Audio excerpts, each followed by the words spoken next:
효도라고 하는 말 자체가 약간은 옛날 네. 용어? 오죽하셨으면 이런 사연을 보내셨을까. 중년 자녀와 노년 부모가 달라지는 건요, 대부분 돈 문제예요. 귀찮을 수도 있고 외면할 수도 있고 요양원에 보내냐 안 보내냐보다 더 중요한 거는 안녕하세요. 저는 현재 연세대학교 미래융합연구원에 재직 중이고요. 이헌주라고 합니다. 안녕하세요. 정신건강의학과 전문의 최명기입니다. 이번에도 우리 최명기 원장님과 함께 시청자분의 사연을 바탕으로 지나쳤던 감정들을 해석해드리는 인간사용설명서 5번째 시간을 준비해봤습니다. 오늘의 주제는 요양원은 효도일까 불효일까 라는 주제인데요. 먼저 원장님께서 사연을 한번 읽어봐 주시죠. 두 아이를 키우고 있는 50대 여자입니다. 저희 어머니는 7년 전 알츠하이머 판정을 받으셨어요.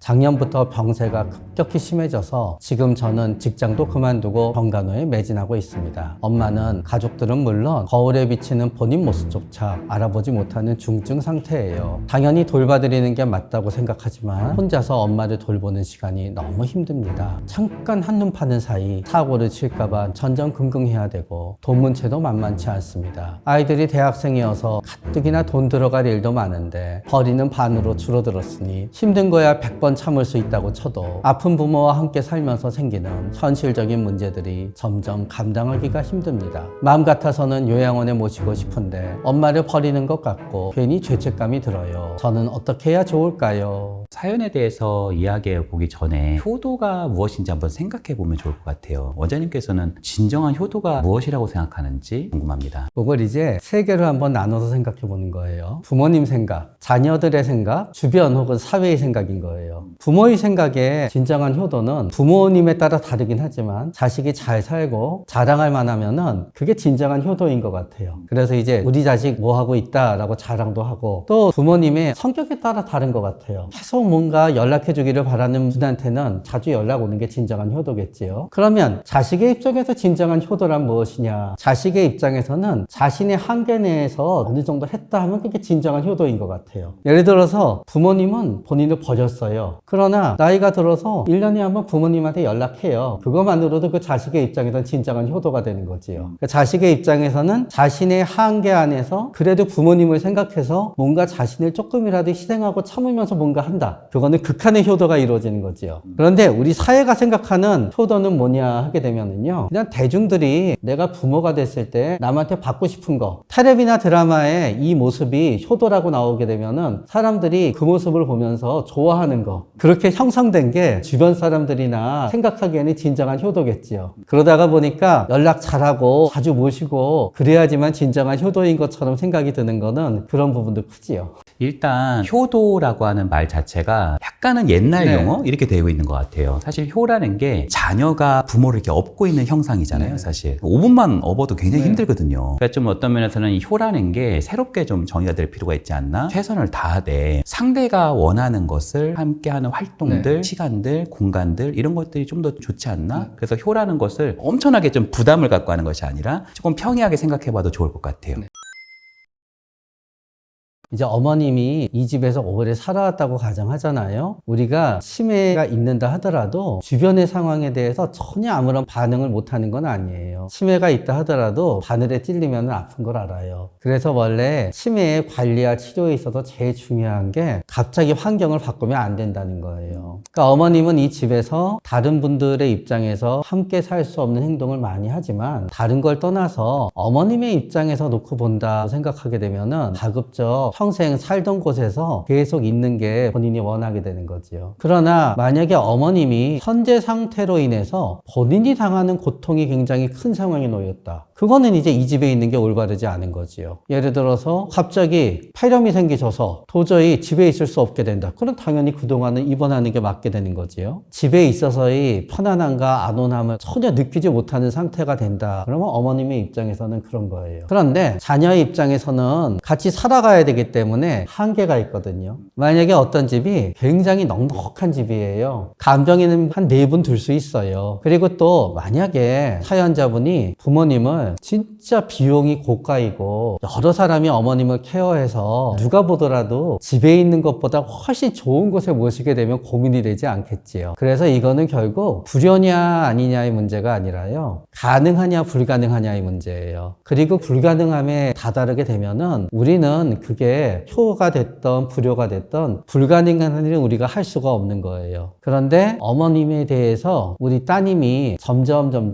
불가능의 상태로 가고 있는 게 안타까운 거지요. 그래서 어떤 의미에서는 불효이더라도 내가 할 수 없으면 모셔야 되는 거고요. 효도일지언정 모실 수 있고 가능하다고 생각이 되면은 못 모실 수도 있고 그렇게 되는 거지요. 사실은 우리는 요양원에 모시잖아요. 자꾸 평생 모신다고 생각하거든요. 내가 진짜 힘들고 지쳤어요. 한 보름만 모시고 다시 와도 돼요. 그거만으로도 내가 먼 길을 회복하면은. 그래서 요양원에 모신다는 게 버린다는 거와 일치되지가 않게 생각하면 되는데 자꾸 그거를 극단으로 생각하게 돼요. 그리고 또 우리는 이제 단계 요양시설이란 것이 있어요. 납병원 같은 거지요. 어르신들을 갖다 납병원에 해당되는 단계 요양시설에 모실 수 있으면은 부담이 훨씬 줄어요. 밤에는 책임지는 분이 어머님밖에 없어요. 그러나 이렇게 보니까 대학생 자제분이 있네요. 또 남편도 있으실 거예요. 서로 맡아서 우리 어머님이 쉴 수 있는 날이 있으면 훨씬 나아지는 거지요. 우리 사연자분께서 오죽하셨으면 이런 사연을 보내셨을까 그런 마음도 좀 듭니다. 최선을 다했을 거예요. 네. 근데 이제 이게 7년이나 되셨고 직장도 그만두시고 경제적으로 되게 어려운 상황이고 버거움이 제가 볼 때는 이 턱까지 차신 것 같아요. 맞아요. 지금 이 어머님도 걱정이지만 이 사연자분께서도 지금 거의 번아웃에 걸린 거 아닌지 한번 점검해 보셔야 된다고 생각되고, 요양원이라고 하는 것을 이분법적으로 뭔가 요양원에 보내면 끝까지 요양원에 모신다고 하는 것은 실제로 그렇지 않은 경우가 굉장히 많거든요. 어떤 면에서는 요양병원에서 전문가의 도움을 좀 받는 것이 부모님의 어떤 건강이라든지 안녕을 위해서도 더 필요한 조치일 수 있거든요. 내가 모르는 어떤 부분이 있을 수도 있고, 그러니까 이런 부분을 조금은 유연하게 생각해 볼 수 있으면 좋겠다, 이렇게 말씀 좀 드리고 싶습니다. 부모님에 대한 사랑은 장소의 문제가 아니라 마음과 행동에 대한 문제라고 생각합니다. 제가 실제로 만났던 어떤 분은 요양병원에 이제 부모님을 모셨는데 그러고 나서 얼마 안 있다가 어머니께서 돌아가신 거예요. 이 죄책감은 평생 안고 가야 된다고 하면서 펑펑 우시더라고요. 어떤 면에서는 지금 부모님하고 너무 가깝고 너무 버거운 상황이니까 그런 모습들이 아마 많이 지금 일어나지 못하지 않을까? 약간의 거리가 오히려 그런 부분을 좀 해볼 수 있는 터전을 만들 수도 있다. 저는 그렇게 생각도 됩니다.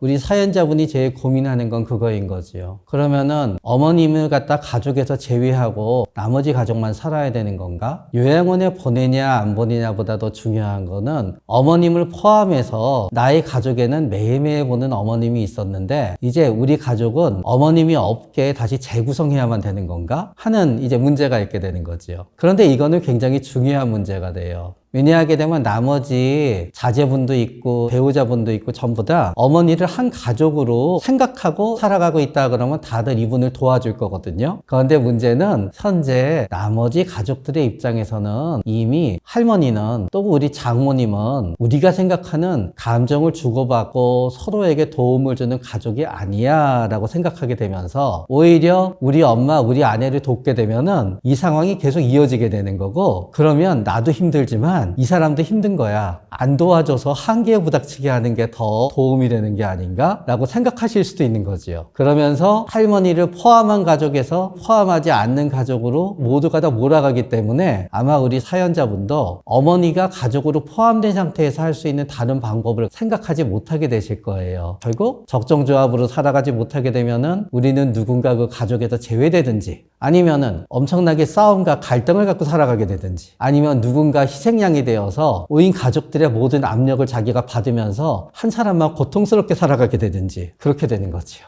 만약에 주변 가족들도 사연자의 어머님, 그러니까 자신의 입장에서 할머니, 자신의 입장에서 장모님이 한 4달 모시고 있으면은 건강해지실 거야 하면은 다 도와주겠지요. 그러나 사실 그분들은 이 어머니의 노력을 보면서 밑빠진 독에 물 붓기라고 생각하고 있게 되는 거예요. 이론적으로야 모두가 다 힘든 사람의 부담을 나눠 가져서 해야 된다는 거 다 얘기해요, 다들. 그러나 그렇게 되지 않는 거예요. 그분들도 다 자신의 욕망과 이익과 본인의 판단이 있거든요. 그렇기 때문에 도와주지 않는 냉정한 사람이다라고 할 수도 있지만 그분들도 같이 살면서 우리도 지칠 대로 지쳤어 라는 상태에 도달한 걸 가능성이 더 높아요. 그래서 도와주지 못하는 거예요. 그래서 아마 이 사연자분이 주변에서 가족한테 도움을 받을 수 있는 가능성은 매우 낮을 것 같아요. 그리고 아마 다른 사연자분의 형제분이 있더라도 도와줘 그러면 어떻게 얘기하냐 하면은요, 왜 우리한테까지 너 죄책감을 주려고 그러니? 너 혼자 착한 사람 하면 긍지를 느껴, 이렇게 나올 수 있는 거고, 그렇다 그래서 그분들을 우리가 사연자분보다 불효가 심하다라고 비난할 수도 없는 거예요.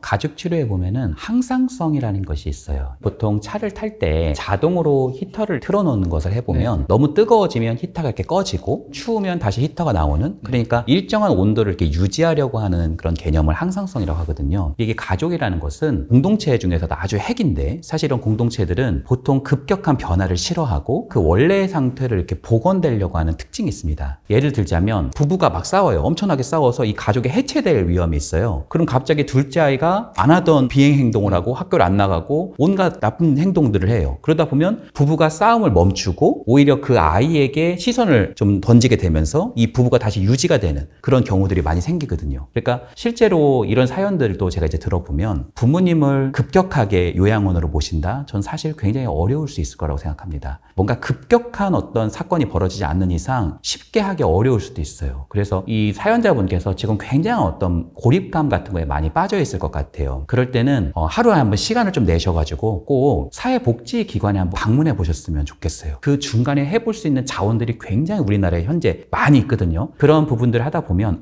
내가 죄책감을 많이 가지지 않으면서도 또 어머니에게도 좋고 나에게도 좋고 또 우리 모두가 좋을 수 있는 그런 요소들이 좀 생기지 않을까 말씀드립니다. 죄책감은 내가 이틀을 더 모시건 3일을 더 모시건 날 수밖에 없어요. 그 죄책감은 어쩌면 계속 이어질 수도 있고, 또 반대로 막상 뵙지 않으니까 오히려 역설적으로 별로 오래 안 가기도 하고 그래요. 저는 우리 사연자분이 굉장히 훌륭하고 능력이 있는 분이라고 생각합니다. 아픈 부모님을 이렇게 돌본다고 하는 건요, 효심만 갖고 되는 게 아니에요. 아픈 부모님을 돌볼 수 있는 능력이 있는 사람만 되는 거죠. 그래서 사실 우리 사연자님은 굉장히 커다란 능력을 갖고 있으신 분이에요. 그리고 죄책감을 느끼는 것 또한 굉장히 커다란 능력이라고 생각해요. 사연자님처럼 힘들지 않은 조금 불편한 상황에서도 죄책감을 느끼지 못하기 때문에 자기가 힘들어서가 아니라 자기가 편하려고 아직 의사결정이 일정 부분 있는 분을 갖다 요양원이나 그런 곳에 모시는 분들도 없다고는 생각하지 않거든요. 그렇기 때문에 우리 사연자분은 굉장히 훌륭한 분이시고요. 저는 사연자분이 죄책감에 대해서 걱정을 하는 부분도 굉장히 공감할 수가 있어요. 저도 저희 아버지가 마지막에 돌아가셨을 때 어쩌면은 제가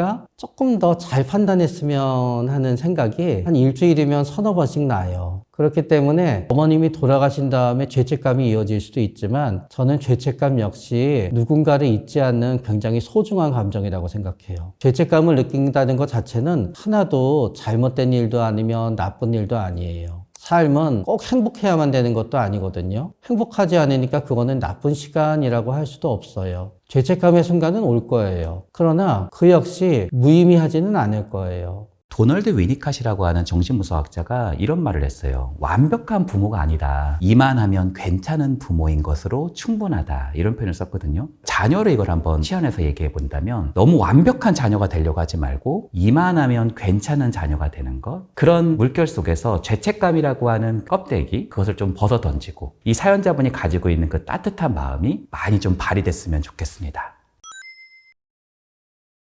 중년 자녀와 노년 부모는 바로 저의 얘기인데요. 다행히 저희 어머니는 혼자 있는 시간이 굉장히 중요하신 분이세요. 그렇기 때문에 확 이렇게 찾지 않으세요, 많이. 그리고 또 다행인 점은 제가 방송도 나가고 유튜브도 나가니까 어머님은 제가 가서 얼굴 보지 않아도 얘가 어떻게 얼굴 모양이 되어 있는지를 알기 때문에 특별한 경우이지요. 그렇지만 저는 이렇게 생각하지요. 결국은 서로가 싫어하지 않는 정도의 거리를 두면 된다고 생각해요. 예를 들어서 우리는 노년 부모님, 그러니까 모두 다 매일같이 찾아오고 그거를 좋아하는 것 같다고 생각하거든요. 그러나 노년 부모님도요, 매일같이 찾아오게 되면은 청소도 해야 되고 뭐 먹을 거 내지만 설거지도 해야 되고 보고 싶은 텔레비나 연속도 못 보고 조금 귀찮아요. 그러니까 각각의 부모님은 다르겠지만 그 부모님의 입장에서 기뻐할 정도로는 거리를 갖다 좁히는 거고 서운해할 정도로는 거리를 두지 않는 게 되는 거지요. 그러나 또 어떻게 생각하게 되면은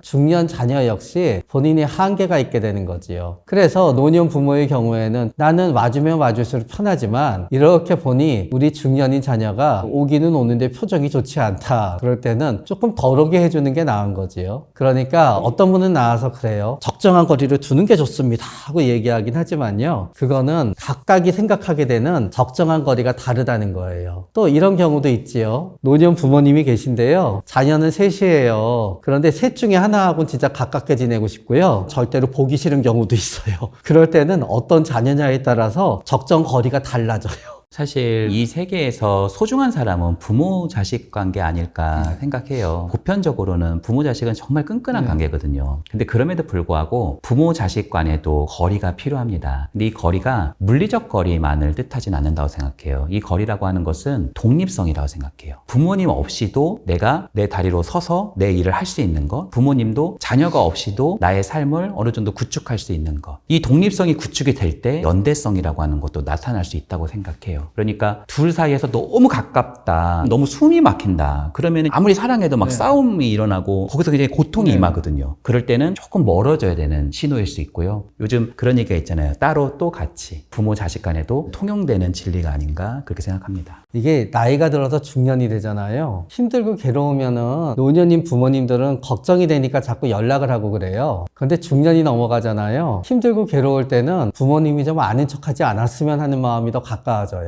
그런데 그게 참 연세 드실수록 힘들거든요. 그래서 자식이 좀 힘들고 안 나갈수록 드라마에서 나오듯이 아름다운 멘토로 용기를 주시는 것보다는 그냥 좀 내버려 두는 게 오히려 중년인 자녀한테 더 나은 경우도 있는 것 같아요. 그리고 너무 가까이 하잖아요. 결국 중년이 많은 자녀들이 얘기하게 되는 게 있어요. 돈 좀 달라고. 중년이 돼서 겪는 대부분의 문제는 돈 문제거든요. 왜 돈 문제냐? 노년인 부모님은 너무 힘들거든요. 그럼 노년인 부모님을 경제적으로 얼마나 도와드리냐 하는 거로 자녀의 배우자랑 중년인 자녀 사이에 갈등이 있게 되지요. 그런 다음에 또 노년인 부모님이 또 여유가 있어서 자식들한테 증여를 해주려고 그래요. 똑같은 액수를 증여해 주더라도 똑같다고 생각 안 해요. 형은 유학 갈 때 유학비용 대주고 난 안 대줬는데 이게 뭐야? 그래서 또 그런 돈 문제도 있게 되지요. 그래서 저는 너무 세속적인 인간인지 몰라도 가장 사이가 갈라지는 건요, 특히 중년인 자녀인 경우에는 대부분 돈 문제예요. 자식이 보기에 부모가 좀 괜찮은 사람이어야지 돼요. 어렸을 때도 아이들은 우리 엄마가 제일 예쁘다고 얘기하고 그러잖아요. 근데 나이가 들어서도 똑같아요. 부모 입장에서 최고의 효도가 자식이 잘 사는 거듯이요. 자녀 입장에서도 부모의 최고의 선물은 잘 사는 거예요. 제일 최악의 경우는 뭔가 하면은 맨날 엄마 아빠가 싸우는 거예요. 아빠도 날 사랑한대요. 엄마도 날 사랑한대요. 근데 맨날 둘이 싸워요. 그러면은 자식은 보고 싶지 않지요. 어렸을 때 또 청년 때까지는 참지만 중년이 되면은 세상 사는 거에 대해서 본인이 어떤 가치가 있게 되거든요. 근데 우리 부모님이 너무 인색하건 너무 야박하건 그냥 입에서 맨날 욕이 나오건 우리 부모님이 보여주는 모습이 인간으로서 굉장히 보기 싫은 모습을 보이잖아요. 그러면은 자식의 입장에서는 보고 싶은 부모가 안 되는 거고요. 우리 부모님의 모습이 드라마나 영화에 나오듯이 그럴듯하고 굉장히 좋은 모습이고 남들이 봤을 때도 야, 너희 부모님 괜찮다라는 모습이잖아요. 그러면 자식도 부모님을 자꾸 보게 돼요. 부모님으로만 한정하지 않고 만약에 나이 들수록 젊은 분들에게도 환영받을 수 있는 그런 사례를 하나 좀 소개하고 싶은데, 저희 학교에 굉장히 좀 뛰어난 교수님이 계셔요. 그 교수님은 사실 뭐 말할 수 없을 정도로 사실은 뛰어나신 분이시거든요. 근데 그분이 저한테도 이렇게 말씀을 하세요. 그 의견에 대해서 내가 조금 더 배워보고 싶다. 좀 더 가르쳐 주겠나? 이렇게 얘기를 해요. 보통은 가르친다는 표현은 제자가 스승한테 하는 말이잖아요. 그런데 그분은 그렇게 말씀을 많이 하세요. 근데 저한테만 그러시는 게 아니라 다른 분들한테도 많이 그러세요. 그러다 보니까 그분은 사실 은퇴를 하셨는데도 많은 분들이 그분을 부르세요. 어떤 면에서는 우리가 의사소통의 문제 중에 어투의 문제라고 생각하는 경우들이 많은데, 내가 상대방의 이야기를 얼만큼 관심을 갖고 들어보는 그런 준비가 되어 있나, 진심으로 배우려는 자세가 되어 있나, 이런 부분들이 나이가 들면서도 오히려 더 원숙해지고 많은 사람들에게 환영받을 수 있고 호감을 일으킬 수 있는 그런 좋은 태도가 아닌가 이렇게 생각해 보기도 합니다. 사실 치매 때문에 변해가는 부모님의 모습을 보는 건 참 슬픈 일인 것 같아요. 어떻게 좀 받아들이면 좋을까요? 늙어가는 부모님 때문에 생각하게 되는 게 몇 가지 있지요. 첫 번째는 병원에 자주 모시고 갈 때예요. 입원을 하게 되거나 그렇게 되게 되면은 거기에 대해서 받아들이는 많은 분들이 본인이 해야만 되는 일이라고 받아들이지요. 그러나 어떤 분들은 귀찮아하는 분들도 있는 건 사실이에요. 귀찮아하는 분들이 많이 하는 말이 있어요. 별로 나한테 해준 것도 없는 것 같은데 왜 나는 이렇게 해야만 되지? 그러나 사실 해준 거는 없는 건 아니라요. 기억나는 게 없는 거지요. 나이 드신 부모님이랑 자녀가 뭐가 다른가 하면은요. 나이 드신 부모님은 자녀를 위해 해줬던 많은 것들이 기억나요. 특히 얘기 많이 하시면 그러죠. 너 말도 못했을 때, 잠 안 잤을 때 얼마나 고생했느냐. 자식은 그게 하나도 기억이 안 나요. 그러다가 보니까 본인의 어린 시절을 부모님은 감당해줬는데 난 그게 기억이 안 나니까. 그러니까 항상 생각하다가 보면 나만 뭐를 갖다 하고 있는 것 같아요.